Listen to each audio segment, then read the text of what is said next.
Yes, kids! We are so happy to be with you today. And even though we can't be with you at church, we are here with you via the internet. I have with me my beautiful friend, Rosie! Hello, and I'm so excited to be here with Val to share you guys the Bible story of today's week.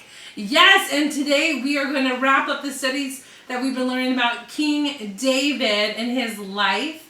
And it's going to be a real treat. So right now I want you to go and get your family, go get your siblings, cozy up, and get ready to go. So go right now. Go get them. Go get them. Go get them. Go get them. Go get them. Okay, Rosie.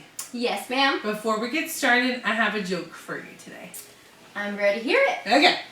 What do you get when you stand between two llamas? I don't know, Val. What do you get? You get laminated!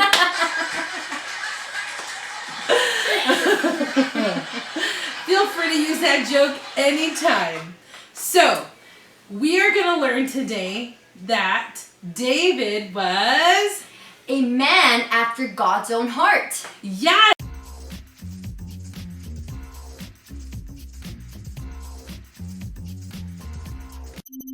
Now playing David's Legacy, beginning from 1 Samuel 16:7. David had a heart after God and lived his life in a humble way as he served and obeyed God. David was brave when he defeated Goliath. He respected King Saul even though Saul was a bad king, and David knew how important it was to repent when he did wrong things. God saw David's heart when he was a young boy taking care of his sheep, and also as he grew to be a mighty leader of God's people. When David had brought the Ark of God to Jerusalem, it was just sitting in a tent outside of David's palace. David knew this wasn't right. It needed a special place of its own, not just a tent. So he came up with plans to build a big house just for the Ark of God. It was going to be a big, beautiful temple. When David told his friend Nathan about what he had planned, he was so excited.